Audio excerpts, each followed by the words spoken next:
Bergama çok katmanlı olması dolayısıyla 2014 yılında UNESCO Kültür Mirası'na kalıcı olarak geçmiş. Listeye kalıcı olarak geçmiş. Karşıda görebiliyor musunuz? Biraz sonra büyütüp göstereceğim. Tam şurada Akropol. Yani oradan buraya bir yol olduğunu da biliyoruz. Şimdi giriş yapacağız. Otopark için 20 lira aldılar 2022 fiyatlarıyla. Şimdi müze kartım olduğu için bakalım buradan da geçiş yapacağım. Ama şöyle söyleyeyim, Kızılavlu giriş 20 lira. Akropol 100 lira. Neredeyiz? Asklepion'dayız. Asklepion sağlık tanrısı Asklepios'a adanmış bir sağlık merkezi, tıp okulu, aynı zamanda tapınma alanı. Giriş müze kartınız yoksa Ekim 2022 fiyatlarıyla 90 lira tek giriş. Bence müze kart çok daha avantajlı. Akropol'le tam karşılıklı. Çok özel bir alan. Galenos'tan bahsedeceğim. Dünyanın ilk psikiyatri kliniğinin olduğunu söyleyebilirim. Evet, şimdi şöyle bir gezelim bakalım. Neler var neler. Çok heyecanlıyım. Çünkü çok güzel bir yer olduğunu düşünüyorum.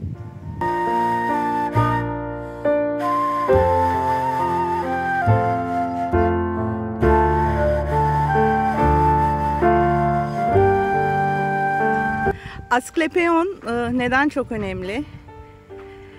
Bir kere dünyada 3 tane olduğunu biliyorum. Biri Yunanistan'da, birisi Kos Adası'nda, birisi de burada. Sağlık tanrısı Asklepios'a adanmış bir tıp merkezi.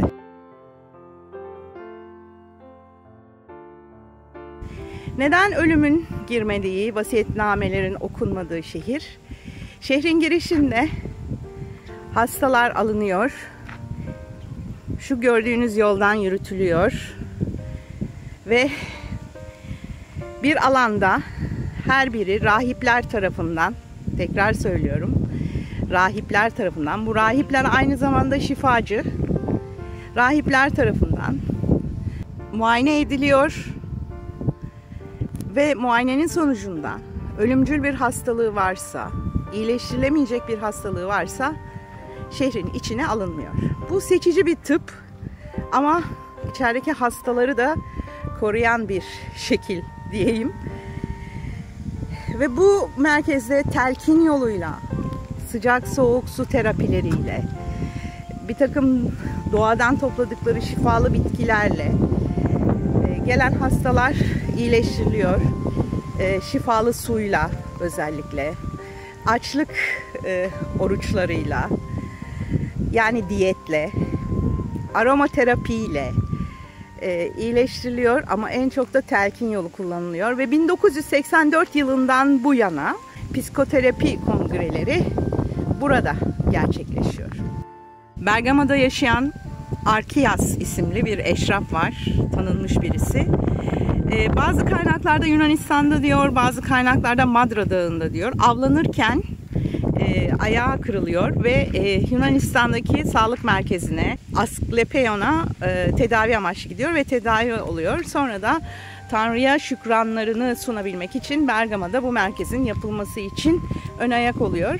Yani bugün günümüzde hayırseverlerin yaptırdığı gibi o zaman da bu tür uygulamalar varmış. Ve milattan önce 4. yüzyılda burası sağlık merkezi olarak açılıyor. Ama sadece sağlık merkezi değil, dediğim gibi. Birazcık da Asklepios'tan bahsetmek istiyorum. Asklepios mitolojide Apollo'nun oğlu. Ve doğada büyüyen birisi, bir şifacı aynı zamanda. Doğadaki bitkilerin hangi hastalığa iyi geldiğini çok çok iyi bilen bir şifacı. Ama asıl amacı hastaları iyi etmek değil, ölümsüzlüğe ulaşmak. Ölümsüz, yani ölenleri yeniden canlandırmak gibi bir amacı var.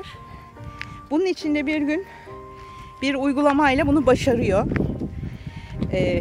Tabii bu bir efsane.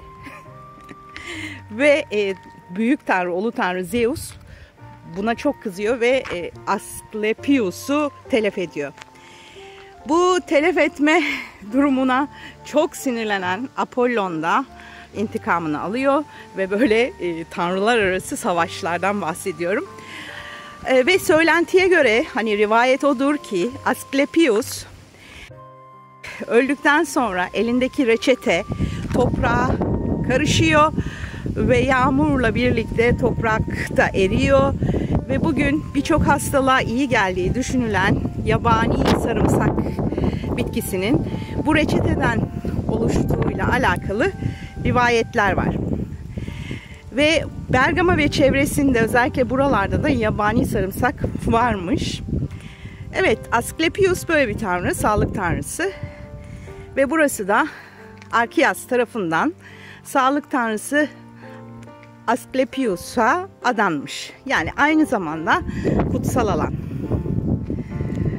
Evet, bu yoldan hastalar alınıyor ve yavaş yavaş benim yürüdüğüm gibi yürütülüyorlar. Ve biraz sonra işte rahiplerin muayene ettiği alana geleceğiz. Yolda yürürken bir bilgi daha vermek istiyorum. Bu yolun kenarında revaklı kapalı alanlar var. Yani soğuktan, yağmurdan korumak için hastalar oralarda yürüyorlar ve bu revakların arkasında da hastalar için gelen hastalar için alışveriş yapabilecekleri dükkanların olduğunu biliyoruz.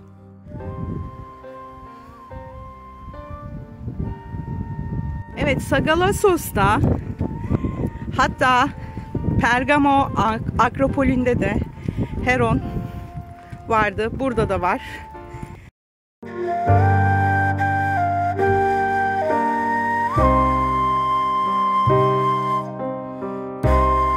Evet, burası kahramanlık anıtı Heron. Şimdi yolda yürümeye devam ediyoruz. Yoldan geldiğiniz zaman sol tarafta Heron'la karşılaşıyorsunuz. Ve işte burası sütunlu, revaklı yol. Aslında buranın üstü kapalı. Bunlar da işte dükkanlar. İnsanlar alışveriş yapıyorlar. Aynı zamanda buralardan.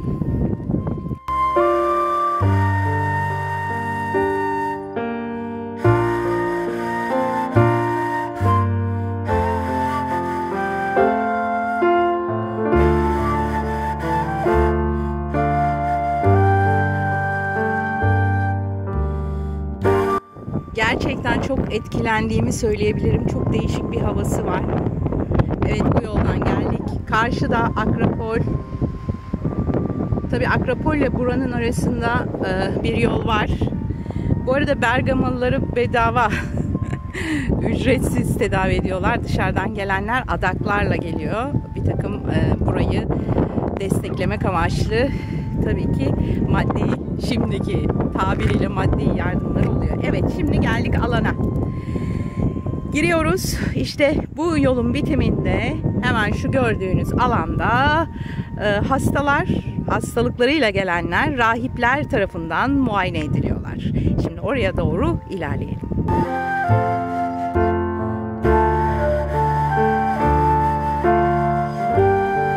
Bu arada ölümcül hastalığı olanları almıyorlar bilgisini verdim ama şu bilgiyi de ekleyeyim. Hamileleri de almadıklarıyla alakalı bir rivayet var. İşte bu alana geldik. Hastayız. Benim mesela yükseklik korkum var. Lütfen beni tedavi edin. Hemen uyku odalarını alıyorlar. Bir koridordan geçiyorsunuz. Onlara da biraz sonra değineceğim. Ama önce şurada bakın, yılanlı sütunun hikayesinden bahsedeceğim.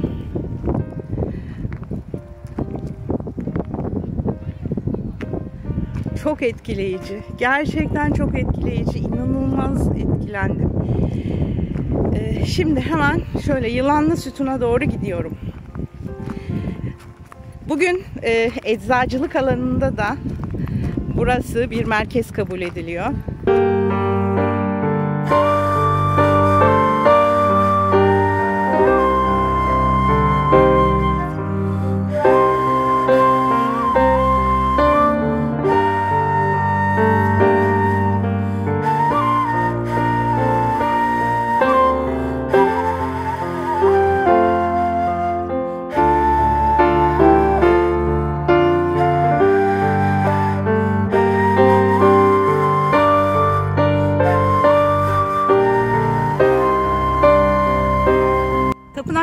bir şey kalmasa da burada bir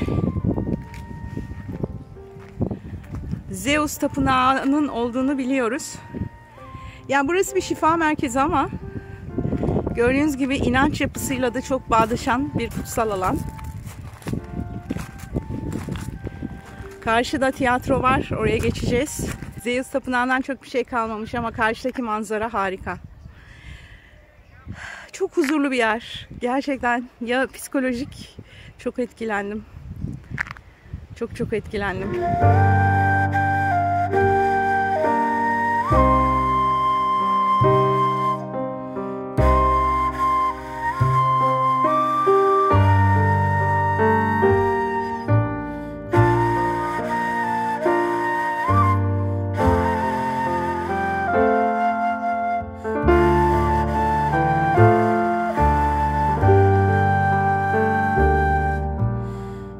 Evet, şu yılanlı sütundan bahsetmek istiyorum. Onun hikayesinden bahsetmek istiyorum. Efsanesinden bahsetmek istiyorum.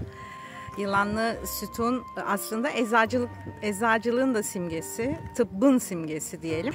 Efendim buraya gelen bir hasta tedavi amaçlı alınmış ama bir türlü tedavi edilemediği gibi zehirlendiği anlaşılmış. Artık çok geç kalındı. Teşhisi konulup sağlık merkezinin Asklepion'un önüne bırakılmış ve ailesine de haber verilmiş gelip alınması için.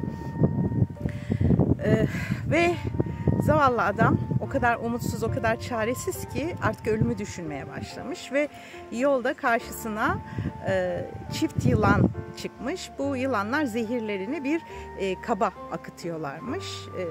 Kabın içinde de rivayet olur süt var diye geçiyor bazı kaynaklarda. Artık bir sıvı var diyelim biz. Ve ölmek maksadıyla o sıvıdan içmeye karar vermiş. Ve daha sonra bir uykuya dalmış. Sonra çocukları babalarını bulduğunda yaşadığını fark etmişler. Ve iyi olduğunu görünce merkeze haber verilmiş. Tabii merkezde Galenos'tan da bahsedeceğim biraz sonra. Dünyanın tanıdığı bir hekimdir kendisi. Ama eski hekimler ya da eski meslek erbapları birçok meslekle uğraşıyorlar. Birçok meslekte iyiler. İşte ne bileyim anatomide iyiler, işte aromaterapide iyiler. Bunun dışında doğal tedavi metotlarında iyiler. Galenos da bu sütunu yaptırmış ve o gün bugündür tıbbın simgesi haline gelmiş. Evet, şimdi uyku odalarına geçiş var. Bir koridordan geçeceğiz.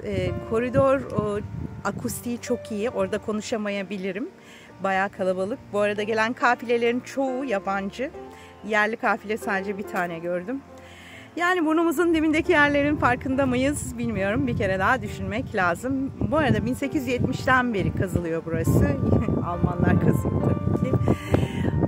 O konuya da girmeyelim hiç. Evet, şimdi o hem su terapisi, yani suyun akışı, şifalı suyun akışı. İşte hastalar şu alanda muayene edildikten sonra kabul görürlerse geçtikleri bir koridor var. O koridordan bir geçelim bakalım. Orada o koridorla ilgili de bir şeyler söyleyeceğim.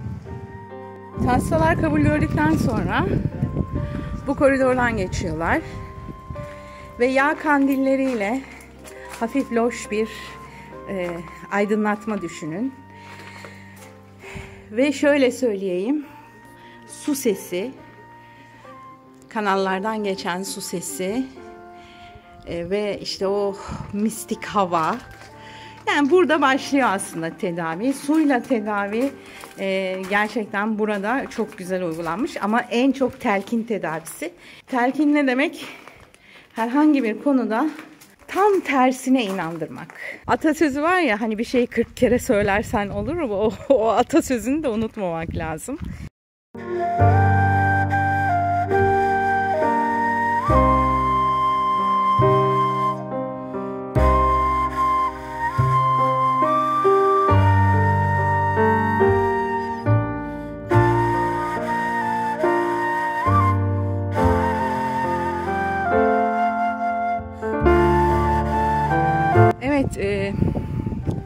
sağlık merkezi, kutsal alan,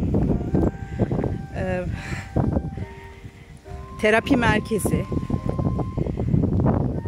aynı zamanda kamusal alan. Yani birçok özelliğiyle gerçekten muhteşem. Biraz Gelenos'tan bahsetmek istiyorum. Bergamalı gelen, Latince ismiyle Gelenos. Kendisi Bergamalı, babası mimar. Yani dönemin gerçekten eğitimli, aritmetik ve geometride özellikle çok yetkin. Ve Gelenos'u da ilk önce aritmetik ve geometride yetiştiriyor zaten. Yani Gelenos doğuştan şanslı aslında. Eğitimli bir ailenin çocuğu. Çok uzun süre Roma'da yaşamış. Fizyoterapi, anatomi, felsefe, birçok bilim dalında eğitim görmüş. Ve özellikle gladyatörlerin cerrahlığını yaptığı için anatomi bilgisine sahip. Hipokrat'tan sonra antik çağın en ünlü hekimlerinden bir tanesi. Özellikle fizyoterapi alanında. Hakikaten yani ben Asklepion'u gezmeye karar verdikten sonra Gelenos ismiyle karşılaştım ve çok üzüldüm. Sanat tarihi ve arkeoloji eğitimi almış biri olarak nasıl karşıma çıkmamış diye düşündüm. Ve 100'e yakın eseri var. Eserlerinin çoğu bir Roma'da bir yangında yanmış.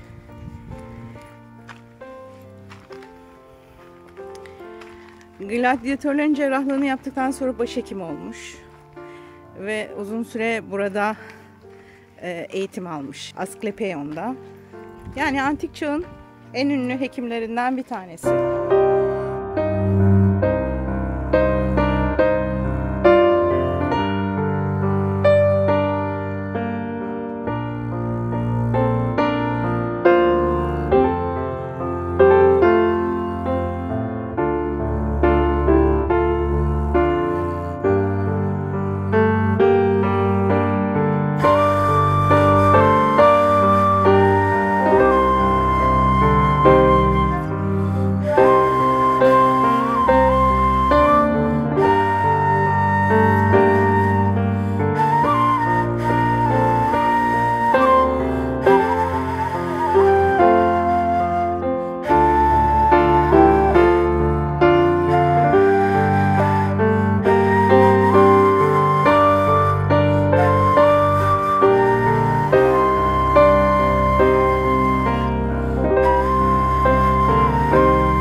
Muhtemelen buradan su akıyordu. Koridordan geçtikten sonra buraya ulaşılıyor. Burada suyla tedavi edildiğini düşünüyorum. Şurada su kanalları var. Öyle tahmin ediyorum. Yani şu kanalın içinden su akıyor. Bakın. Şöyle göstereyim. Su akıyormuş zamanında.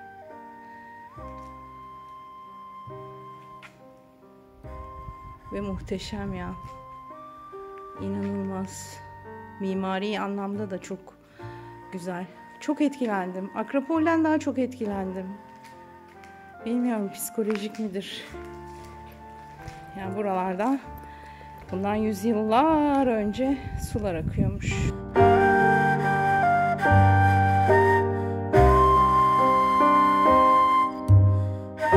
Evet hala su akıyor.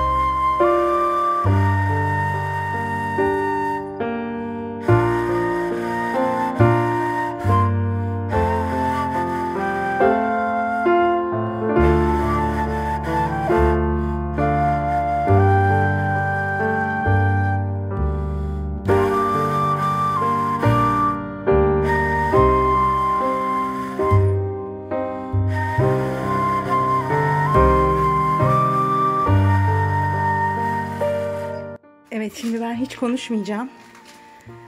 Su sesini dinlemenizi istiyorum. Yağ kandilleriyle oluşturan loş bir aydınlatma, su sesi ve hastalar buradan yürütülüyorlar.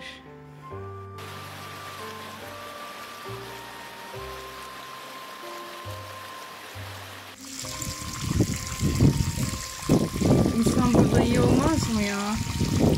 İnsan burada iyi olmaz mı?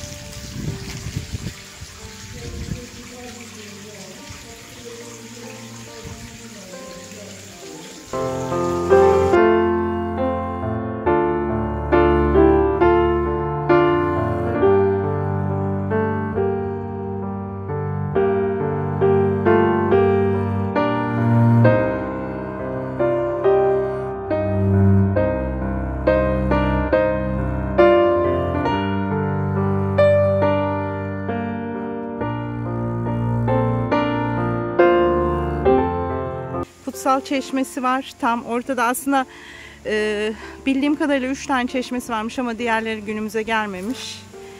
Ya çok güzel. Ya ben burada saatlerce kalabilirim. O kadar diyeyim. Bana çok iyi geldi. Çok çok iyi geldi. Ya Bergama'ya yolunuz düşmese bile sadece burayı görmek için bile gelinir diyorum. Yani çok iddialı oldu ama rüzgar da var. Evet, şifalı su. Şifalı su, kutsal su. Şimdi biraz içmeye çalışacağım.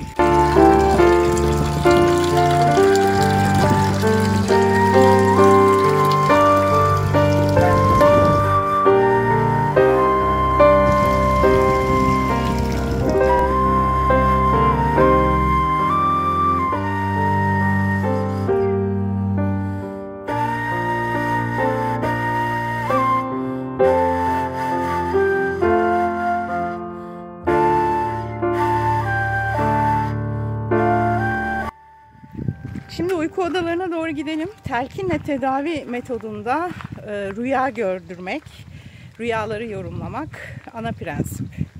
Hastalar uykuya yatırılıyor. Gördükleri rüyayı hekimlere anlatıyorlar. Hekimler bu rüyalara göre teşhis koyuyor ve tedavi metodunu uyguluyor.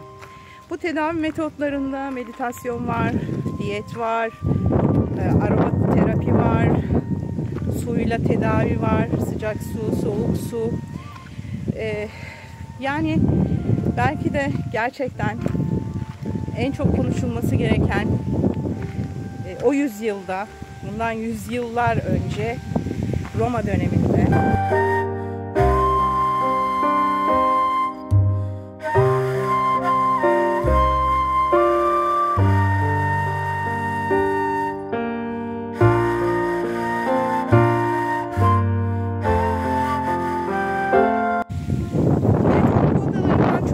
kalmamış ama yine de işte kalıntıları duruyor. Buralar uyku odaları.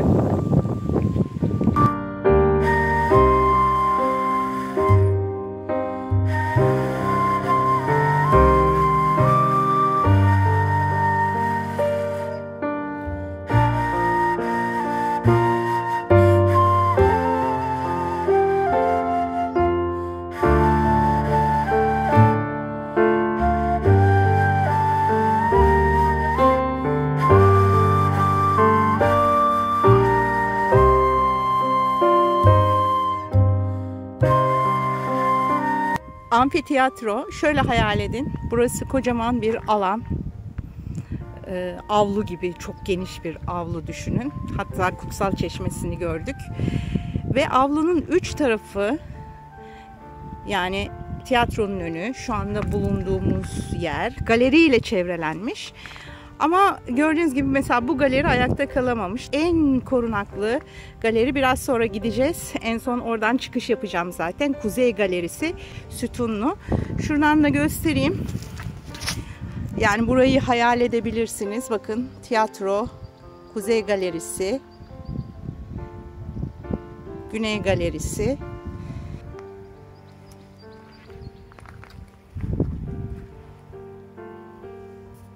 Ve bu galerilere merdivenlerle iniliyor. Bir çıkalım bakalım manzara nasıl.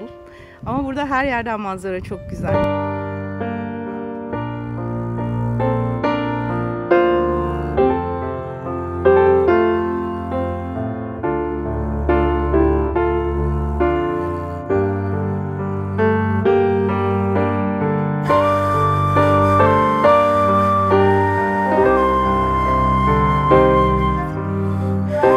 tiyatroya, amfitiyatroya, 3500 kişilik amfitiyatroya gidelim. Orada birazcık dinlenelim ve Kuzey Galeri'den artık yavaş yavaş Asklepion'a veda edeceğiz.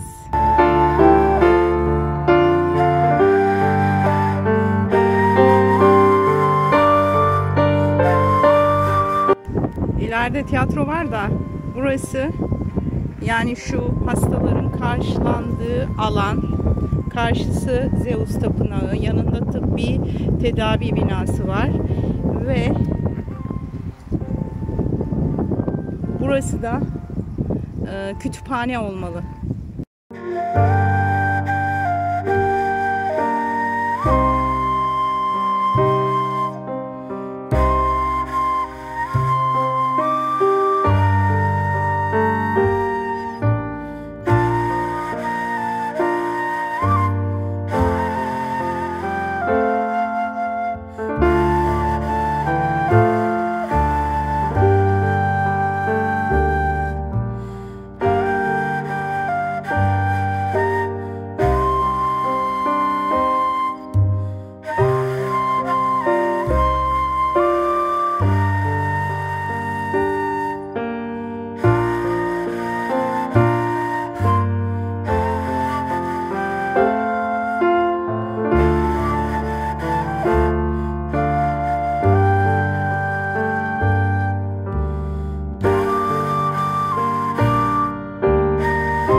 Finali burada yapacağız.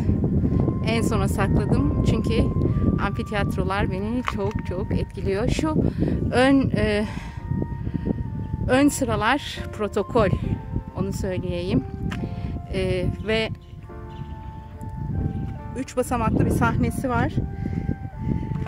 Burada hastalar müzikle tedavi ediliyormuş. Şimdi protokol dedim ama şurayı gösterdim. Şöyle göstereyim. Protokol.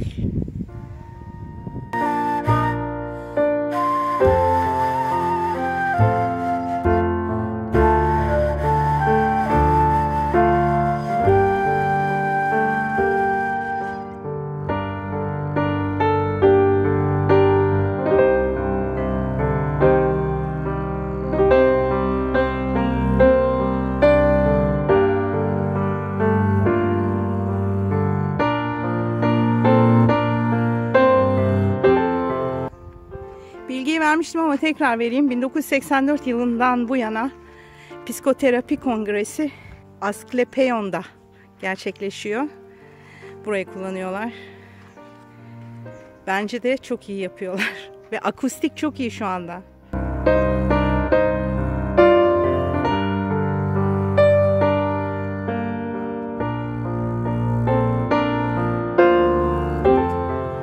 ...3500 kişilik bu güzel tiyatroda gerçekten de müzikle tedavinin, tiyatro oyunlarıyla olan tedavinin belki de ilk örneklerini verdiler.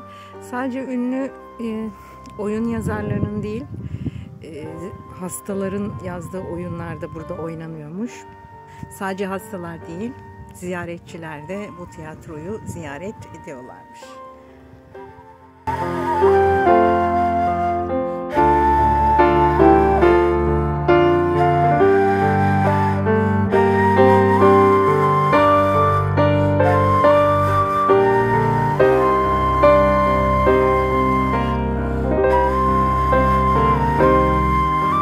Evet, Kuzey Galeri'den artık yavaş yavaş istemeye Asklepion'u terk etmek durumundayım.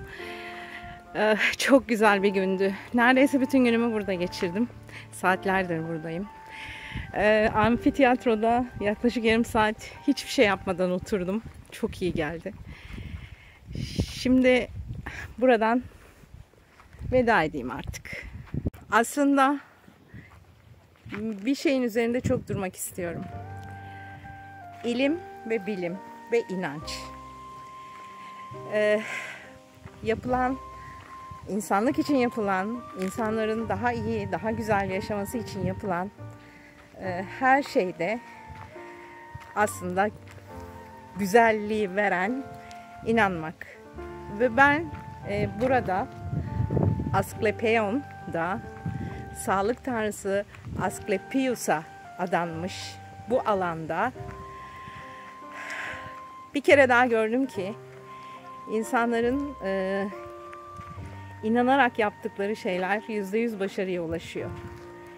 Evet, burası bir tapınma alanı aynı zamanda. İnandıkları değerlerle ilmi hiç ayırmamışlar. Kategorize etmemişler. Ve böyle güzel bir alanda dünyanın ilk psikiyatri kliniğini kurmuşlar. Ruhsal hastalığı olan insanları iyileştirmişler. Şifa eylemişler bitkilerle, mezoterapiyle, aromaterapiyle, masajla. Yani ne söylenebilir? Gerisini siz düşünün. Eğer yolunuz buraya düşerse mutlaka uğrayın. Özlem Ayral ben. Çok keyifli bir gündü. Yine keyifli bir günde buluşmak umuduyla. Sevgiyle kalın.